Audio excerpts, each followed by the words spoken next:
पवित्र श्रीमद् भागवत गीता, पवित्र चारों वेद, पवित्र कुरान शरीफ, पवित्र बाइबल, पवित्र गुरु ग्रंथ साहिब, पवित्र कबीर साहिब की वाणी में छुपे हुए गूढ़ रहस्य अर्थात तत्व को जानने के लिए कृपया अवश्य सुनिए जगत गुरु तत्वदर्शी संत रामपाल जी महाराज के मंगल प्रवचन।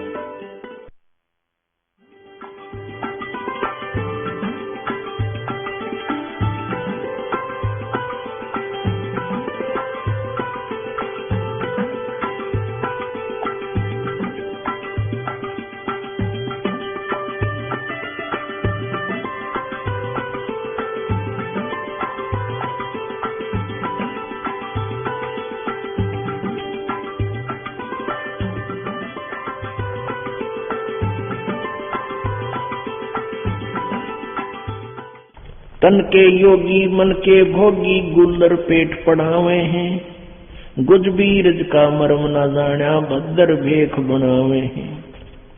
करुआ और कोपी न लिए जो बनखंड गुफा बनावे हैं, खुदा कुत्ती गट में दूती फिर ग्रह द्वार आवे हैं। अब घर छोड़ दिया, भगवान पाने के लिए नुगे घर त्याग कर जंगल में जा बैठा और फिर लगी भूख कड़ाके की। फिर चला नगरी में दिए माई तो परमात्मा कहे फिर घर क्यों छोड़ा? वो घर पर अपनी बनाई रोटी मिल रही थी, अपना खा और भजन करे, पेट के लिए धंधा भी करता और अपना मालिक का नाम लेता। अब क्या बताते हैं? करुआ और कोपी न लिए जो बनखंड गुफा बनावे हैं। करुआ बोलना एक हाथ में लोटा ले लिया और एक तन पे एक लंगोट बस बनखंड गुफा बनावे हैं। गुफा में जाकर रहने लगे। गुफा भी तो कि वो किसी लिए बनाई होगी, वह गर्मी सर्दी ना लगे उसमें जा पड़ा। फिर कहते हैं खुदा कुत्ती गट में दूती फिर गृह द्वार आवे हैं। वह भूख लगी जो फिर गृहस्थी का वरना गात फैलाया के फिर घर किस लिए छोड़ा था? परमेश्वर आए थे कबीर जी, उन्होंने हमें एक ट्रायल करके दिखाई थी, एक रिहर्सल करी थी, बताई थी, एक एग्जाम्पल कोड किया था कि न्यू रहा करो, अपना काम भी करे और गणे धन की जरूरत को ना। और जब तेरा आंट लगेगी, मान ले तू सच्ची दिल से भक्ति दान धर्म कर रहा है, कभी कोई किसी प्रकार का भी आपके ऊपर संसारिक व्यवहारिक कोई दबाव आवेगा खर्चे का, तो ऐसे उस को भी दूर करूंगा मैं, जैसे परमात्मा रिहर्सल करके दिखाई थी। परमात्मा कबीर जी के अपना कोई बच्चे नहीं थे, ना पत्नी थी, ना माँ बाप थे, लेकिन एक रिहर्सल करने के लिए और हमें उदाहरण देने के लिए दो मुंह बोले माता पिता नीरू और नीमा, और दो मुंह बोले बेटा बेटी जो मुर्दे जिंदे किए थे, बालक लड़का और लड़की 12-13 साल के थे, तो उनको अपने साथ रखा, एक परिवार सा दिखाया। खुद कपड़ा बुनते थे, उससे जो इनकम होती थी उसको खुद भी प्रयोग करते थे और भंडारा साथ में धर्म भी करते रहते थे। और जब इन नकली लोगों ने परमात्मा की बेइज्जती करनी चाहिए, झूठी चिट्ठियां लिख दी, 18 लाख व्यक्ति आगे कबीर जी भंडारा करेंगे, झूठा लिख दिया, तो परमेश्वर ने उन 18 के 18 लाख को 3 दिन तक भोजन करा दिया, अरबों खरबों रुपए खर्च हुए। तो परमात्मा कहते हैं अगर तुम ऐसे रहोगे तो मैं तुम्हारे साथ ऐसे रहूंगा। तो घर त्याग कर जाने की बजाय परमात्मा ने उदाहरण दिया है कि तुम अपने घर में रहो, अपना दैनिक कर्म करो, लेकिन भगवान की भक्ति ऐसे करो जैसे मैं बता रहा हूं, फिर तुम्हें मोक्ष होगा। खाखी और निर्वाणी नागा सिद्ध जमात चलावे हैं, रणसिंगे तुरही तुतकारा फिर गागड़ भांग गुटावे हैं। बता अब ये भांग क्यों पीने लगे? जंगल में जाने वाले बाहर जो घर त्याग जाते हैं, क्यों? पहले तो निकले बेचारे परमात्मा पाने के लिए श्रद्धालु, आगे वो नाड़ी संत टकरा गए, जो भी जिसका जैसा फिट हो गया उसने उसी रंग में रंग दिया। फिर वो भांग इसलिए पिलाते हैं कि कहीं इनके बालक याद ना आ जाए, भाग जाए यहाँ से, उन्हें चेले चाहिए।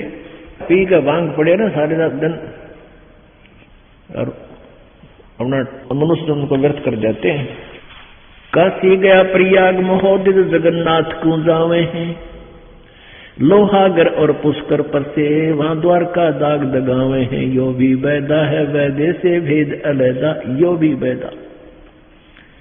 काशी गया प्रयाग महोदय और जगन्नाथ को जावे हैं, और लोहागर और पुष्कर पर से द्वारा दाग दगावे हैं। कहते ये भी व्यर्थ है।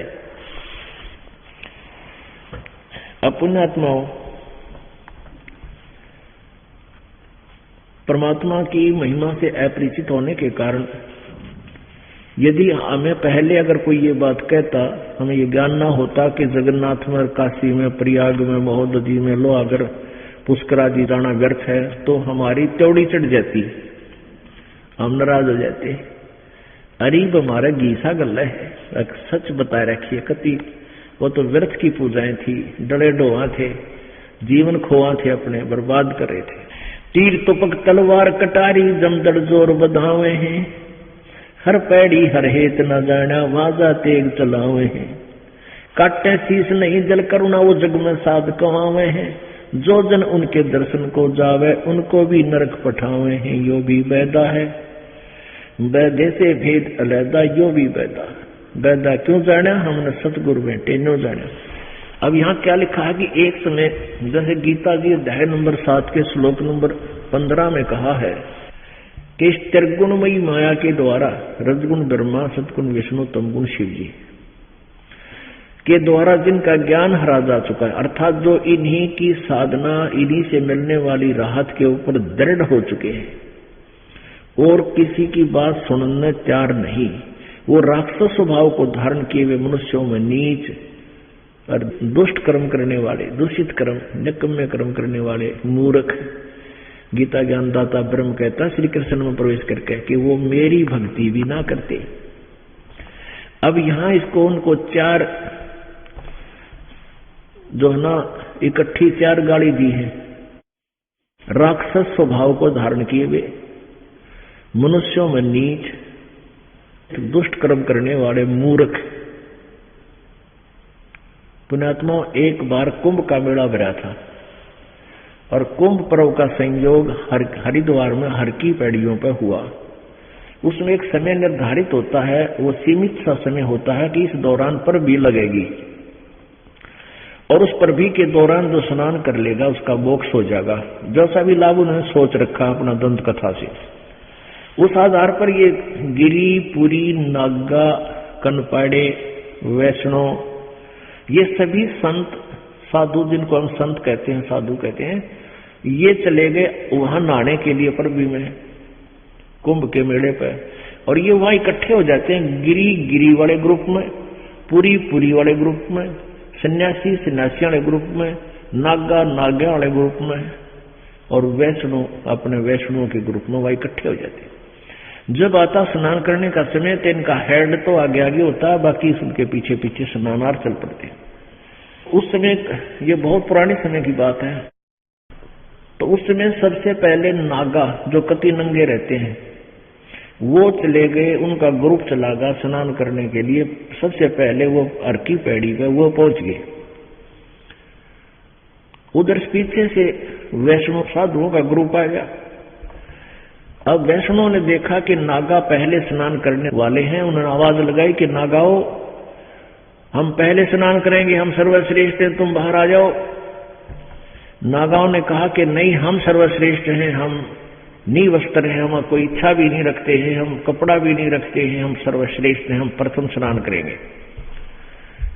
तो वैष्णव साधु कहने लगे, तुम नंगे रहते हो पशु की तरह, टट्टी के हाथ भी ना धोते, शरण फड़ो, बाहर मरो। अब नागा इतनी टार कड़े उठते थी उन पे।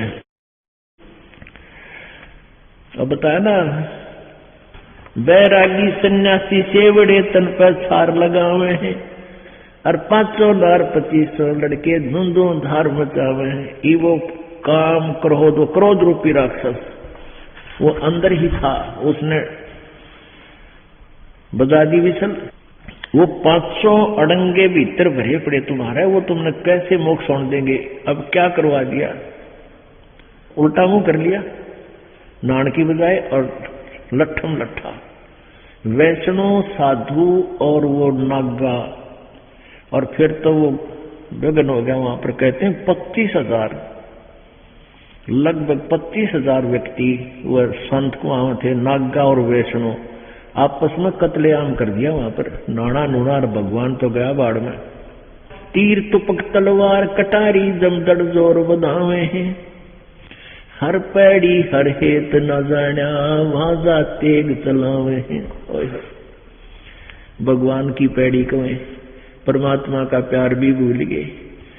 और काटे शीस नहीं दल करुणा वो जग में साध कमावे हैं। काटे शीस दया भी कोई ना, अरे वो संत कमावे हैं, वो साधु कहलाते हैं। और जो नर जाके दर्शन जाही उनको भी नरक पठावे हैं। ऐसे व्यक्तियों को संत मानकर, साधु मानकर, और जो भोली आत्मा इनके पास जाते हैं, इनसे उपदेश लेते हैं, ज्ञान ग्रहण करते हैं, उनकी भी यही दशा करते हैं, उनको भी नरक भेजते हैं।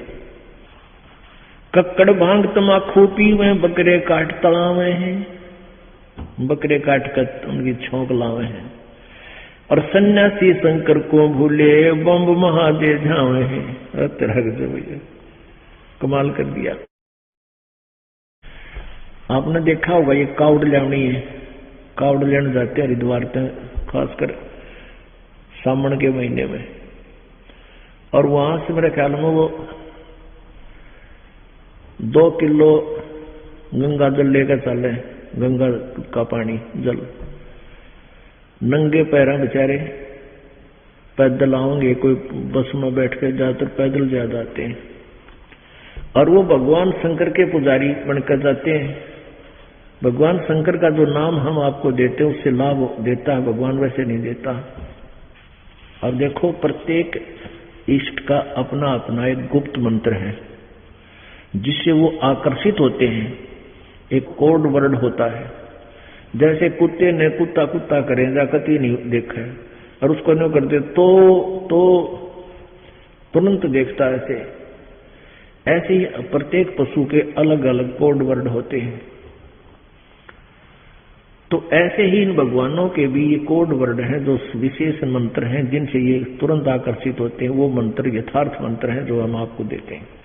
तो वो क्या करते आते हैं, वहां से लेकर सावन के महीने में, इस सूक्ष्म वेद में लिखा है कि सावन के महीने में तो शहर को भी नहीं जाना चाहिए सुबह सुबह किसी टाइम भी, यानी जितना हो सके कम से कम सफर करे सावन के महीने में। क्योंकि सावन के महीने में इतने जीव जंतु सूक्ष्म उत्पन्न हो जाते हैं,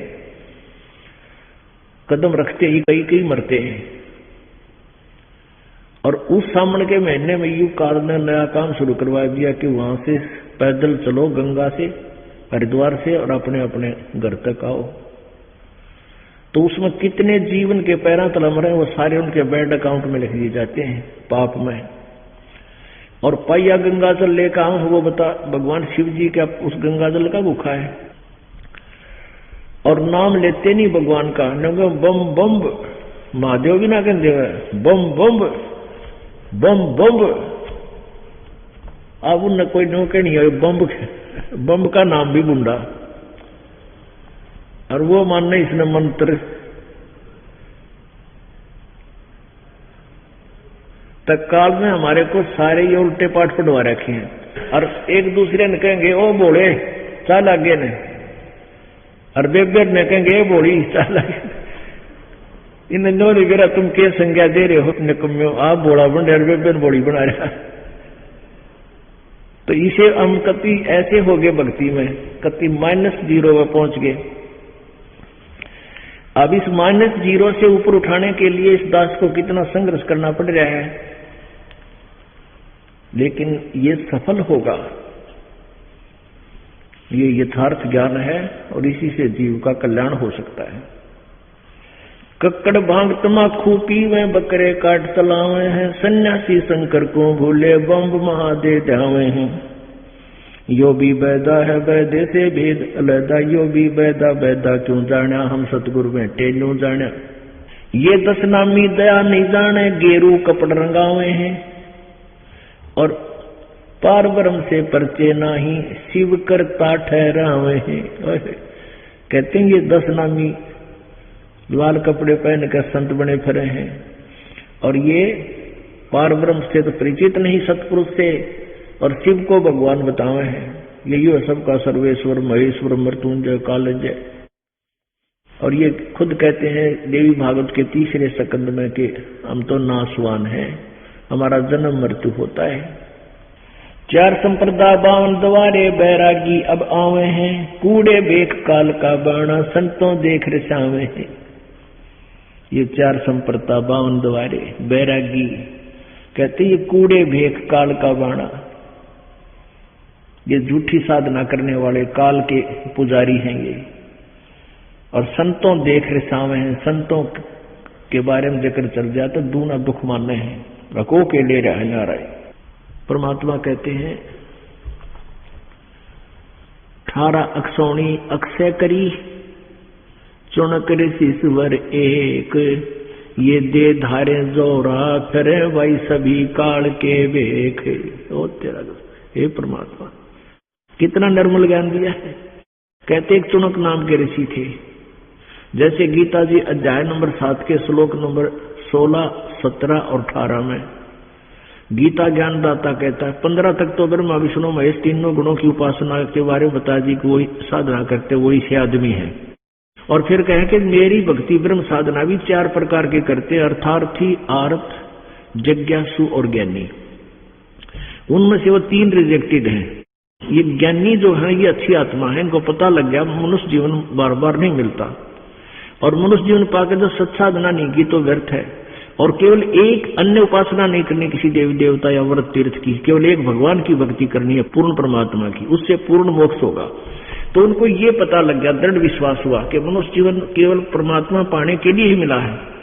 तो उनको ये तो ज्ञान हो गया। फिर वेदों से स्वयं ही निष्कर्ष निकाल लिया कि ओम नाम का जाप और हठ योग ये ही इसका साधन है, जबकि ये ब्रह्म तक काल तक की पूजा थी।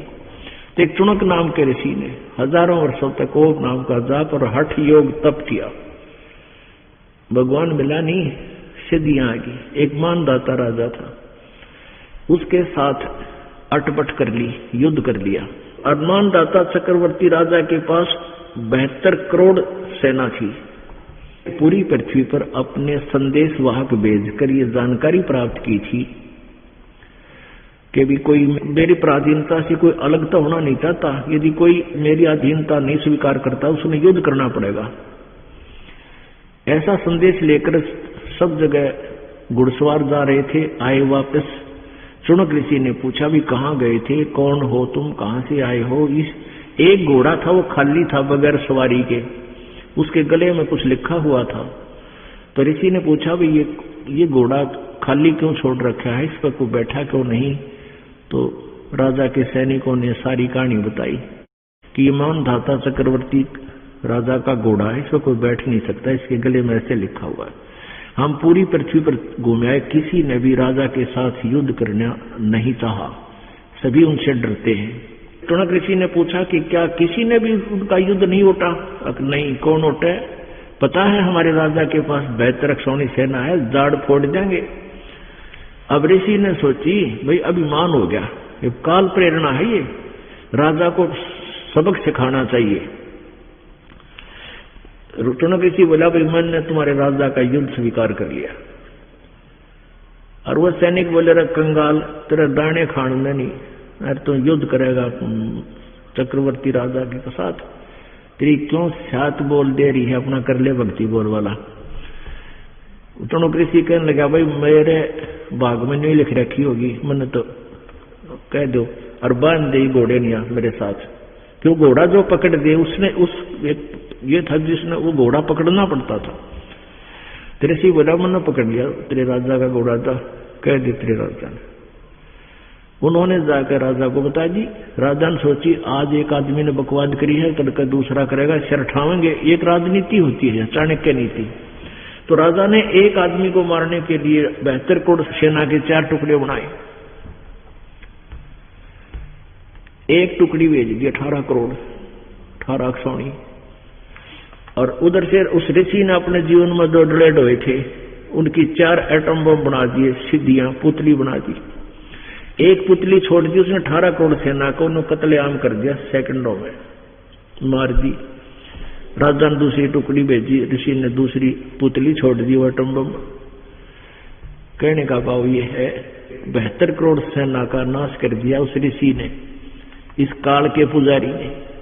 72 अक्षौणी अक्षय करी वो चुनक ऋषि सुवर एक, ये दे धारे जो राख रहे वही सभी काल के भेखे।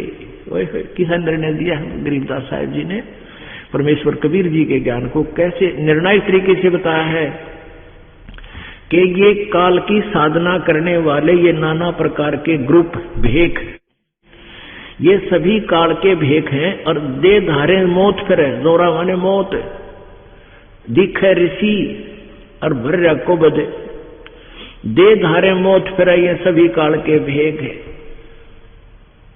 अपना आत्मा इसी प्रकार दुर्वासा जी के साथ श्री कृष्ण जी के पुत्र प्रद्युम्न और कुछ एक यादों ने आकर मजाक कर दिया था। एक लड़के का लड़की का गर्भ का समांग कर लिया है, कढ़ाया बांध के ऊपर का गुजरे बांध के, और मजाक कर दिया दुर्वासा के साथ कि विन्यों के दुर्वासा बहुत पहुंचा हुआ महात्मा है, सारी बता देगा इसके पेट में के है। नो पूछा जाके कि महाराज जी इनका गणे दिन में तो सूत दया करी है परमात्मा ने, शादी के 10-15 साल पाछे इनको गर्भ रहा, ये उतावले हो रहे हैं, ये पूछना चाहते हैं आपसे गर्भ में बेटा है क्या बेटी। दुर्वासा ने देखा ये तो बकवाद कर रहे हैं अपना ध्यान से, तो बोले इस तक के उत्पन्न होगा। दुर्वासा ने श्राप दे दिया कि या 2 कुल का नाश होगा इस तक, भाजा और मारूंगा लठ। अब वो भाग्य उससे उस श्राप दे दिया उस कढ़ाई से, उसको श्री कृष्ण के बताए अनुसार उस कढ़ाई को, लोहे की कढ़ाई को चूरा करके जमुना में भी डाल दिया, उसके पठेरा उग गया, घास उग गया सरकंडे से। अंत में यादव उसी सरकंडों से कट के आपस में मर गया, तलवार का काम करने लग गया। तो गरीबदास जी कहते हैं, कबीर परमेश्वर के ज्ञान को गरीबदास जी बता रहे हैं। दुर्वासा को पेता, कोपे माने कुपित हुए, क्रोधित हुए। दुर्वासा को पेता समझने आई नीचे, 56 करोड़ यादव कटे हुआ मची रुद्र की कीचे।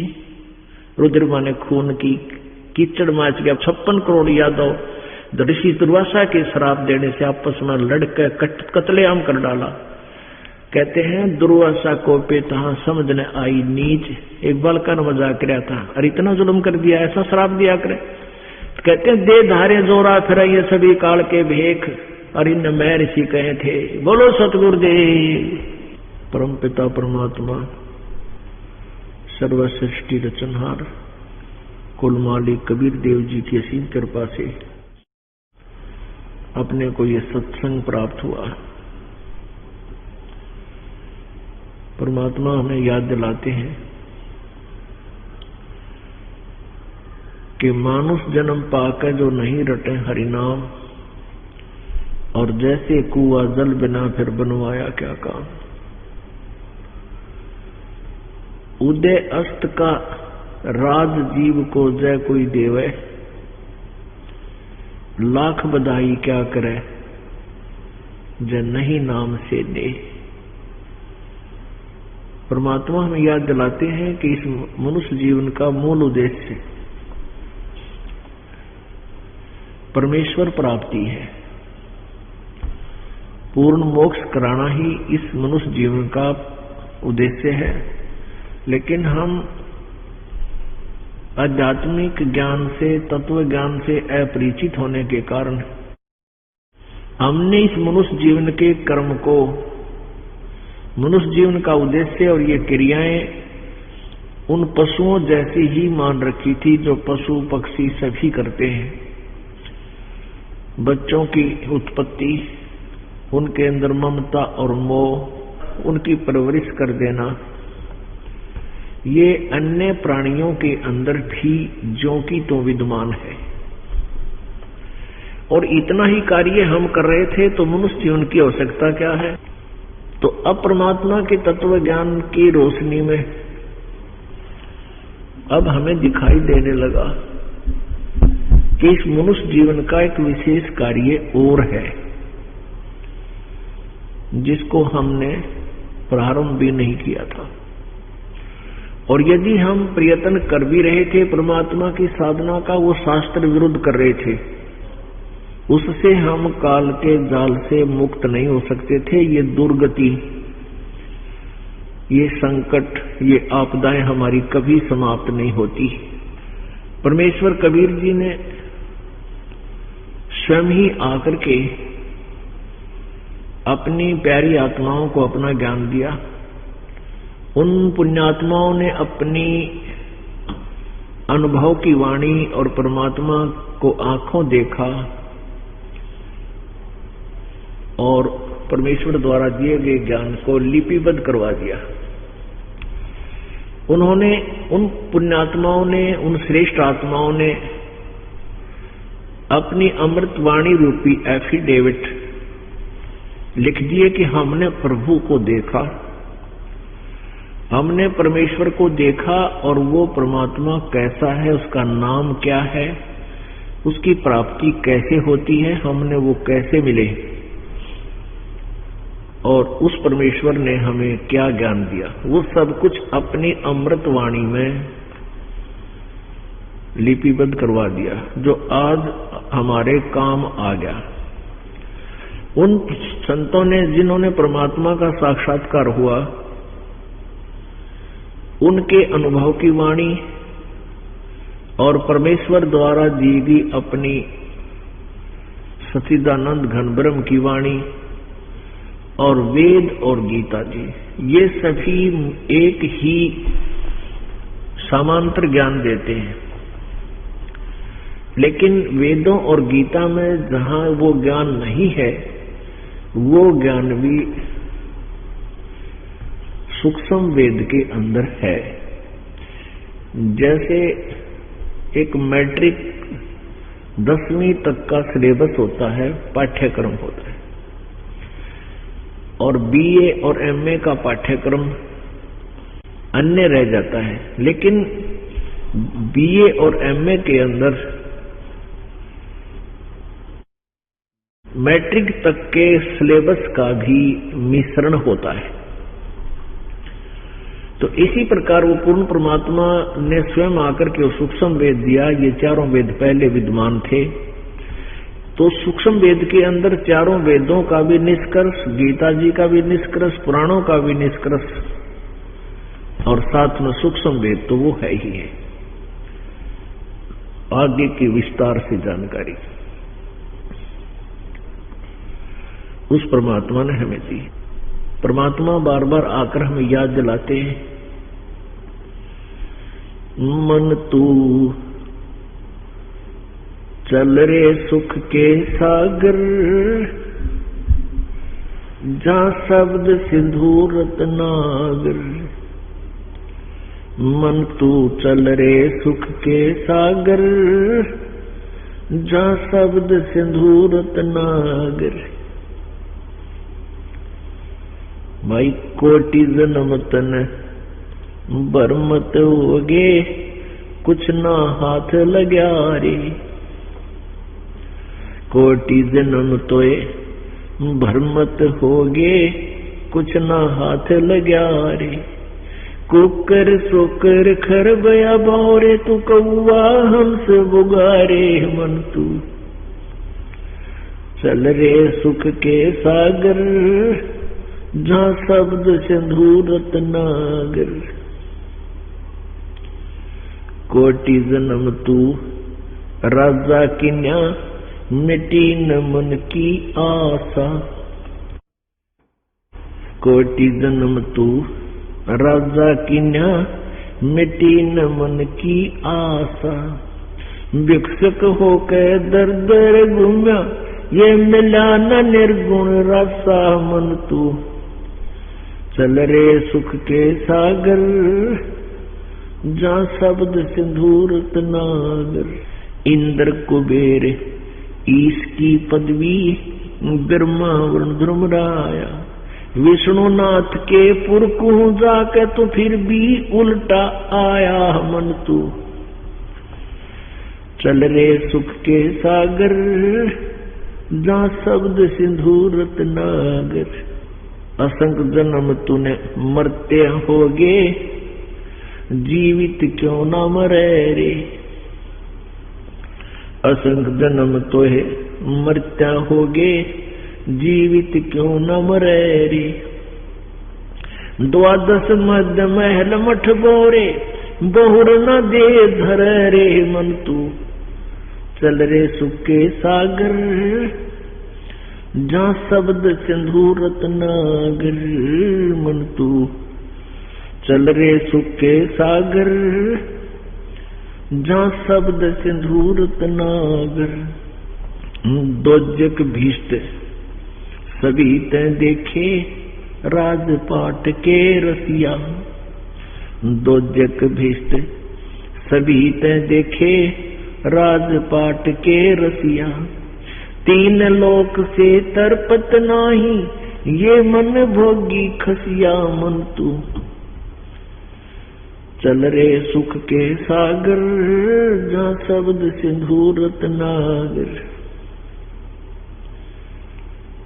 भाई सतगुरु मिले तो इच्छा मिटे, पद मिल पदे समान। सतगुरु मिले तो इच्छा मिटे, पद मिल पदे समान।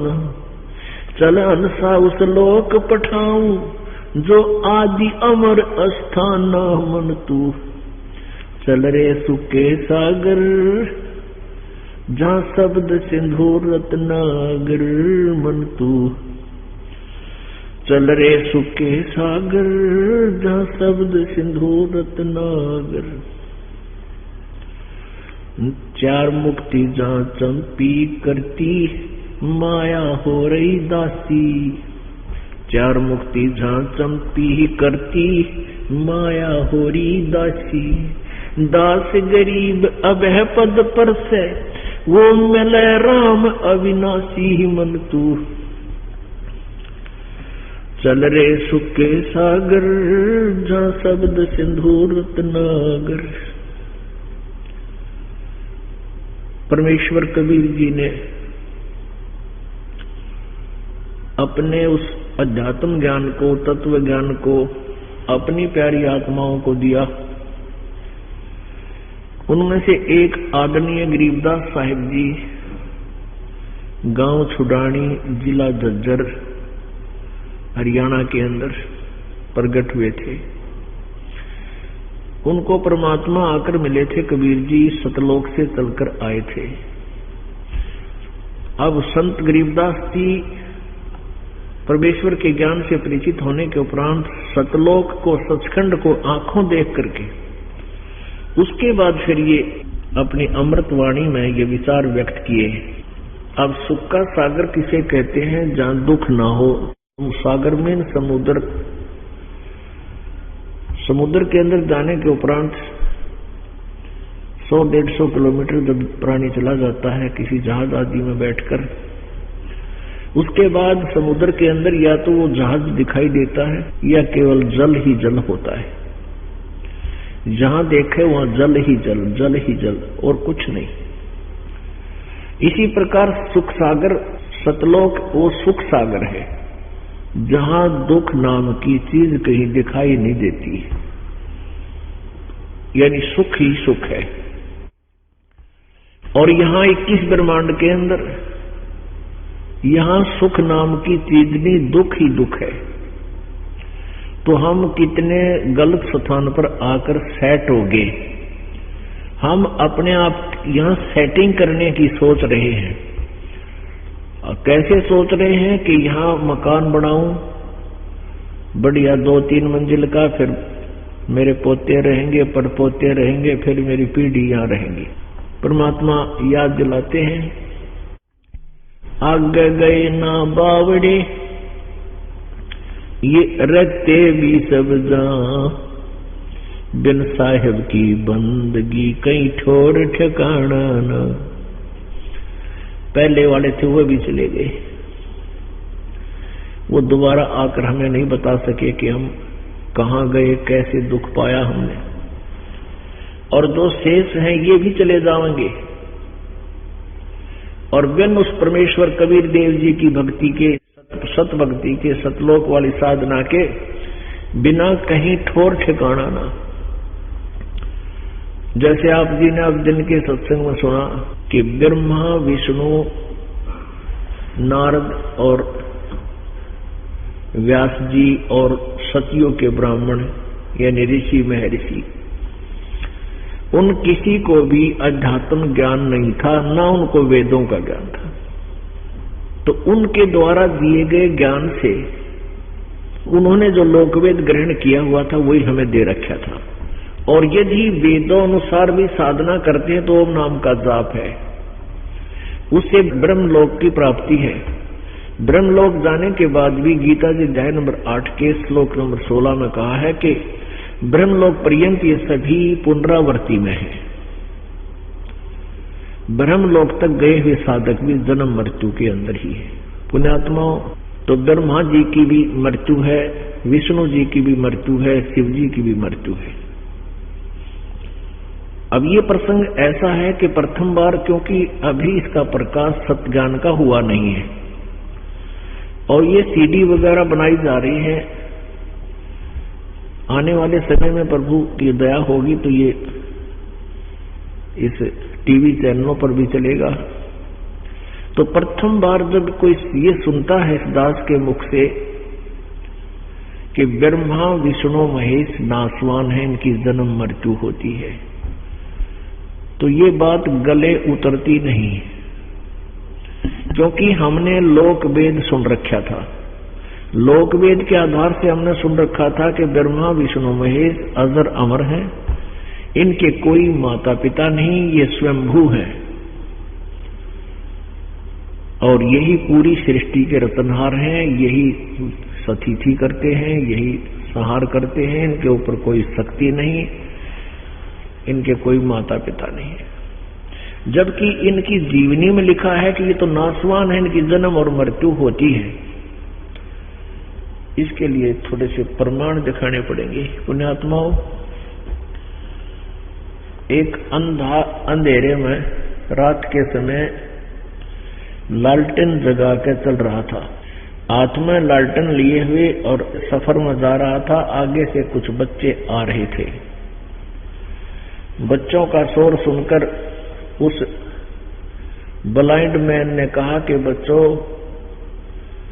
जरा ध्यान से चलना, देखकर चलना, मैं अंधा हूं, ध्यान से चलना, मैं अंधा हूं। अब उन बच्चों ने सुना कि भाई ये कोई आदमी कुछ बोल रहा है। जब उन्होंने सुना कि अंधा है और लालटेन ले रहा, अंधा कहे और लालटेन लिया रहा है, ये क्या चक्कर है? उन बच्चों ने आकर पूछा, बाबा क्या आप सचमुच अंधे हो? हाँ बेटा, मैं अंधा हूं। फिर तो आप जी ने, बच्चों ने कहा, आप जी ने लालटेन क्यों ले रखी है? आप आंखों वालों के लिए कहीं मुझ अंधे में टक्कर मार दो, अंधेरे में मेरी टूट जा देगी। इस लालटेन की रोशनी में मेरे से टल जाओ, तुम साइड पकड़ जाओ। अपनी सुरक्षा के लिए ले रखा बच्चा मैंने। तो पुण्यात्माओं, ये पवित्र पुराण, पवित्र वेद, पवित्र गीता जी, इनकी इस दास को आवश्यकता नहीं थी, क्योंकि इस दास को वो सूक्ष्म वेद प्राप्त हो गया था जिसमें इनका सबका समावेश है और निष्कर्ष ज्ञान है। वो कबीर वाणी में, कबीर साहब की वाणी में, परमेश्वर सच्चिदानंद घन ब्रह्म की वाणी में मुझे प्राप्त होगी थी। और उस वाणी का प्राप्त होना भी सुफिशिएंट नहीं था। परमेश्वर ने स्वयं ही उस दास को अपना भेद बताया, उस वाणी को समझाया। तो ये जो वेद और पुराण और गीता जी, ये मेरे लिए लालटेन है। उन आंखों वालों के लिए कहीं वो मेरे से ना खस बैठे, मेरे साथ झगड़ा ना ठान लें, इन सदग्रंथों की रोशनी में इन आख्या देखकर वो साइड पकड़ जाए वे सच्ची कहे, रामपाल झूठ नहीं बोल रहा। और जब तक ये लालटेन ना दिखाऊंगा न कहेंगे तो झूठ बोला है, निंदा करता है, ब्रह्मा विष्णु महेश के बारे में उठपटांग कहता है। और ये लालटेन दिखा दूंगा तो देखकर संतुष्ट हो जाते हैं, चुप हो जाते हैं, या फिर शरण में आ जाते हैं, वो फिर बाधक नहीं बनते हैं। इस बाधा को हटाने का ये एकमात्र ही रास्ता है कि रह रह कर ये ज्ञान सुनाना पड़ता है। तो ब्रह्मा विष्णु महेश की भी मृत्यु होगी और ब्रह्म की भी मृत्यु होगी जो इनका पिता है, दुर्गा की भी मृत्यु होगी जो इनकी माता है। तो ऐसे हम कहते हैं आगे गए ना बावड़े रहते भी सब जा, बिन साहिब की बंदगी कहीं ठोर ठिकाना ना। ये दिखाने के लिए लालटेन दिखानी पड़ेगी कि ब्रह्मा विष्णु महेश नासवान है और इनकी माता भी है, इनके पिता भी हैं।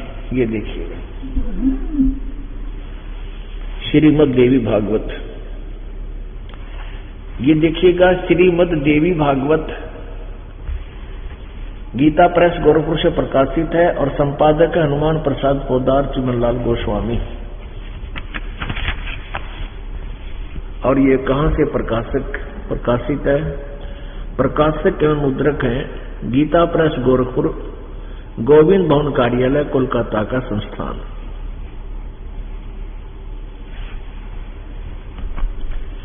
इसके 123 पृष्ठ को आपके रूबरू करते हैं और कहते हैं समझदार को संकेत ही बहुत होता है। ये तीसरा स्कंद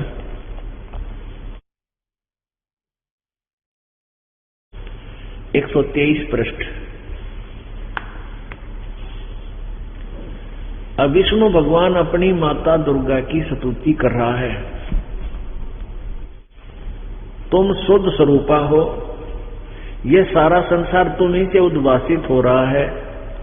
मैं ब्रह्मा और शंकर हम सभी तुम्हारी कृपा से विद्यमान हैं। हमारा आविर्भाव और तिरोभाव हुआ करता है।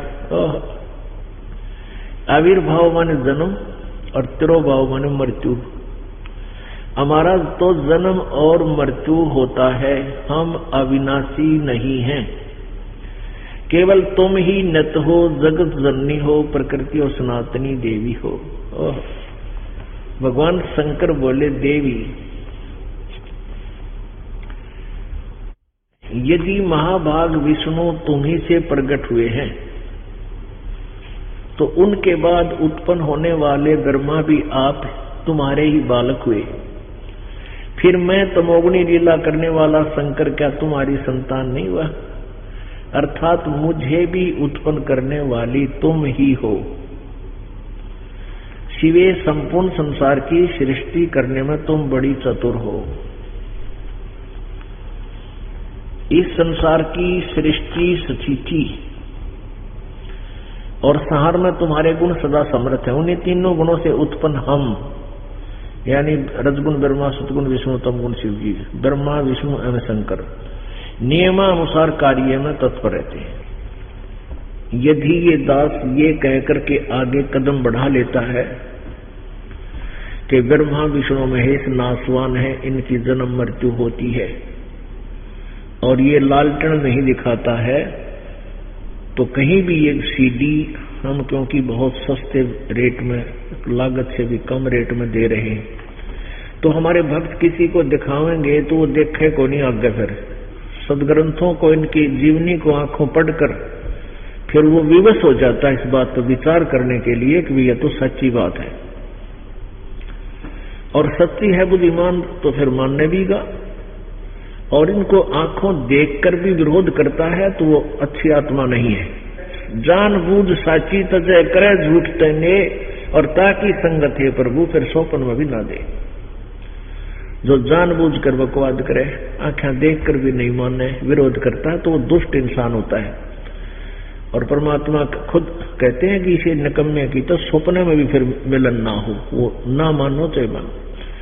अब जिनके वो फंस चुके हैं, जिन चतुर प्राणियों के वो फंसे पड़े हैं, यानी जिनसे किसी ने 20 वर्ष, किसी ने 30 वर्ष नाम लिए होंगे, तो अब वो ये सोचते हैं कि हमारा अब क्या होगा।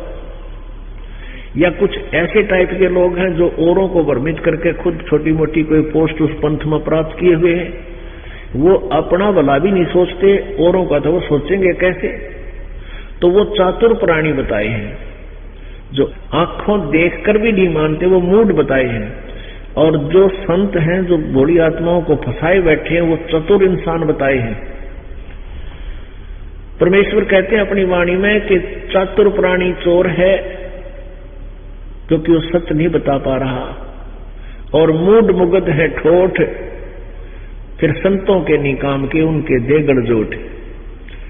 कि जो जानबूझकर भी सच्चाई को स्वीकार नहीं करता, उन चतुर प्राणियों पर ही आश्रित है, फिर भी नहीं आता, यहाँ उपदेश लेने नहीं आ रहा, उसके लिए बता कि वो चातुर प्राणी तो चोर है। वो नकली संत मीठी बात बनाकर भ्रमित किए हुए हैं। परमात्मा कहते हैं बीजक की बात आ गए बीजक नाई आठ, और पृथ्वी डोबन उतरे हुए कह मीठी बात। चातुर प्राणी चोर हैं, ये मूढ़ मुगध है ठोठ, और फिर संतों के नहीं काम के उनके दे गड़जोट। फिर वो हमारे काम के नहीं है, जो आंखों देखकर इस इतिहास को भी फिर भी नहीं मानते हैं। तो मूढ़ मुगध वो तो उन चातुर प्राणियों के साथ ही उनको और सख्ती से बांध दे, अर्थात वो वहीं फंसे रहे, पड़े रहे उन्हीं जोगे में। अब इससे क्या सिद्ध हो गया, श्रीमद् देवी भागवत के श्री ब्रह्मा विष्णु महेश नासवान है, इनका जन्म मृत्यु होता है। और ये भी सिद्ध हो गया कि दुर्गा इनकी मां है। अब रह गया पिता की समस्या। अब पिता की समस्या को शिव पुराण करेगा खत्म। अपने आत्मा हमने सबसे पहले ये निश्चय करना होगा कि जिस मार्ग पर हम चल पड़े, भक्ति वाले रास्ते पर, ये ठीक है कि नहीं। और जिस दिन आपको ये पक्का विश्वास हो जाएगा कि हम जिस मार्ग पर चल पड़े ये सही है, तो आपका जो भक्ति रूपी सफर है वो निर्बाध हो जाएगा और सफल हो जाओगे। जब तक आप स्वयं ही कंक्लूजन नहीं निकाल पा रहे, आपको संतुष्टि नहीं है कि हम जो कर रहे हैं सत्य है, तो कोई भी डगमग कर देगा। तो इसलिए आप जी को ये ज्ञान कराना अति आवश्यक है। आप बुद्धिमान हो, बालक नहीं हो। आज मानव ने कंप्यूटर बना लिए, ऐसी दूर दूर देखने वाली सुख सुंदर सी बना ली, वायुयान बना लिए, आकाश में सैटेलाइट फिट कर लिए। ये के काम आएंगे? अगर 2 वर्ष वर्षा ना हुई ना, ये कोई ना पावा ढूंढे सैटेलाइट, ना ये कंप्यूटर, ना ये जहाज। टक्कर मार मार कर मरा प्राणी, भूखे मर के। 2 वर्ष भी वर्षा ना हुई तो घनी 3 वर्ष पकड़ जाएंगे कुछ थोड़े बहुत। तो यहां किसके लिए हम के को बंद करने लाएंगे? परमाणु बम बना लिए, अपना नाशकरण की आप तैयारी कर ली। तो हमने सबसे पहले अपने मार्ग को देखना है कि हम ठीक जा रहे हैं या गलत। इसलिए आप जी को ये तैयारी करानी पड़ती है, क्योंकि ये लेक्चर दिए जा रहे हैं, ये सत्संग है, इसको सत्संग कहते हैं। ये 2 गाने कोई गाजे बैठ कर भज ले रहे, भगवान तेरा काम आऊगा, फिर ढोलक पीटन लग जा, फिर सारंगी बजान लग जा, ये कोई भक्ति नहीं है। भक्ति तो ये ज्ञान समझ के फिर सिमरण करना है डट के दिन रात। कहते हैं नाचे गाए किने ना मिलिया, जिन मिलिया तिन रोए। और जब नाचे गाए भगवान मिले, फिर कौन दो आगन हो। रोने का तात्पर्य ये है कि आपके अंदर एक विशेष कसक पैदा होगी। जैसे परमात्मा की चर्चा चलेगी, आंखों से आंसू बहने लग जाएंगे, तो समझ लिए कि आपकी भक्ति बहुत ही स्वस्थ है। जैसे सूरज के आगे बदरा, ऐसे कर्म छयारे, प्रेम की पवन करे चित मंजन झलके तेज नयारे। परमात्मा की प्राप्ति उसके अंदर प्रेम होने से होगी। और प्रेम बनाने के लिए सारी क्रियाएं कराई जा रही हैं, यो ज्ञान बताया जा रहा है। अब किसी वस्तु के अंदर हमारी जो चाह बनती है उसके गुणों से बनती है। जैसे मोटर गाड़ी लेनी है, कार लेनी है, तो उसके गुणों का पता है, तो आदमी उसके लिए कोशिश करता है, धन जोड़ता है, लोन लेता है, कुछ भी करता है, तो उसको लेकर छोड़े पार बसा जाता है। तो इसी प्रकार हमने इस पूर्ण परमात्मा के गुणों का ज्ञान हो गया और होगा, तो तभी हम इसकी चाह करेंगे और फिर इसमें एक विशेष प्रेम पैदा होगा। क्योंकि हम सतलोक में रहा करते हैं अपने पिता के पास, और वहां हमें कोई दुख नहीं था। हम अपनी नालायकी से यहां काल का फंस गए, और अब हमने वहां जाना है जहां से हम अपने पिता के साथ से बिछुड़ कर आए, हमने भारी गलती कर रखी है। और गढ़े बिछड़े हुए ने कोई अपना पिता फिर मिल जाए, बालक ने बहुत दौड़ के सीने के लग जाता है, आंखों से आंसू बहते हैं। तो कहते हैं जैसे सूरज के आगे बदरा ऐसे कर्म छयारे, प्रेम की पवन करे चित मंजन जल के तेज नयारे। आत्म और परमात्मा एक नूर जहूर, बीच में झाई कर्म की ही ताते कहिए दूर। आत्मा और परमात्मा का के बीच में हमारे कर्मों की दीवार बन गई, ये बीच में झाई बन गई, एक बहुत बड़ी बीच के अंदर बाधा बन गया। तो इस बाधा को कैसे हटाया जाए? जैसे सूरज के आगे बदरा ऐसे कर्म छयारे। जैसे सूर्य के सामने बादल आ जाते हैं, बादल कैसे हटते हैं? हवा उनको तेज हवा उनको फेंक देती है इधर उधर, और सूर्य स्पष्ट दिखाई देने लग जाता है। आत्म और परमात्मा एक का नूर जहूर, और बीच में झाई कर्म की ताते कहिए दूर। उसके लिए उस झाई को हटाने के लिए क्या बताते हैं? जैसे सूरज के आगे बदरा ऐसे कर्म छयारे, और प्रेम की पवन करे चित मंजन फिर झलके तेज नयारे। तो उस परमात्मा में एक प्यार बनेगी, कसक बनेगी।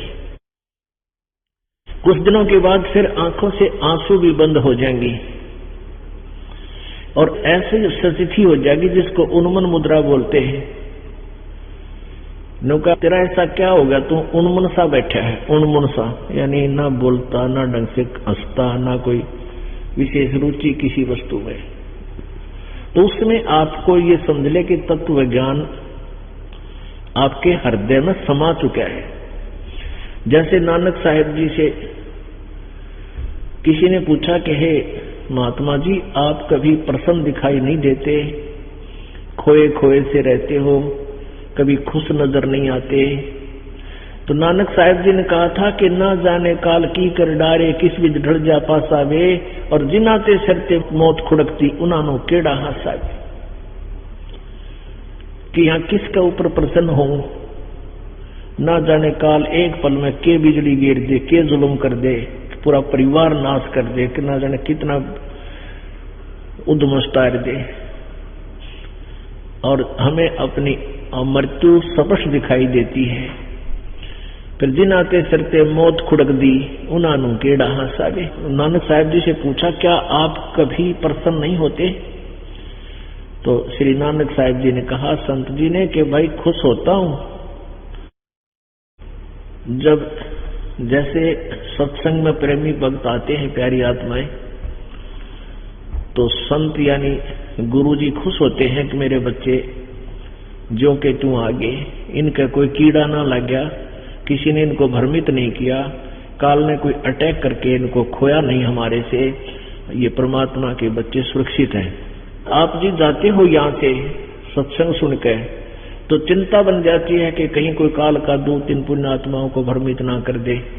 तो नानक साहब जी कहते हैं, साध मिले सड़ी शादी होंदी, विछड़ जा दिलगीरी वे, अखदे नानक सुनो जिहाना मुश्किल हाल फकीरी वे।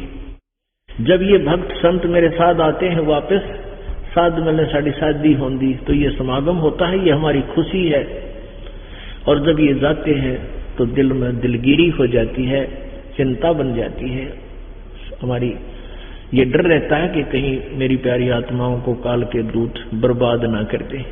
और जब ये जोंके त्यों आ जाते हैं तो फिर मेरी खुशी का कोई ठिकाना नहीं होता। तो यहाँ परमात्मा यही याद दिलाना चाहते हैं कि कुछ दिनों के बाद क्या होगा,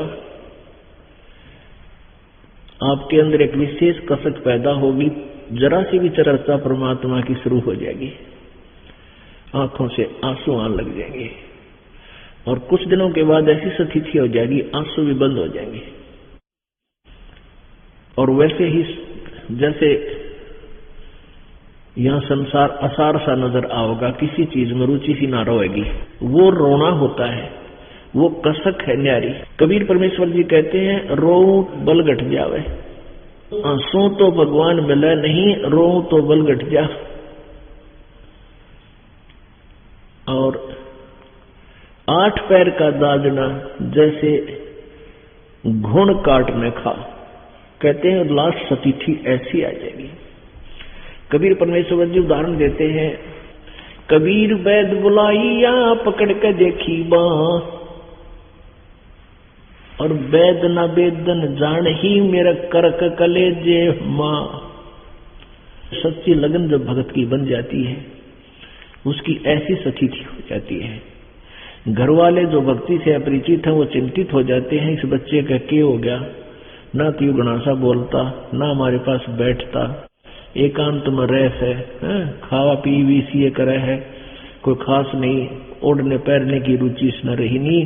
तो घर वाले न सोचे हैं कदे बच्चे का कोई गुप्त बीमारी होगी हो,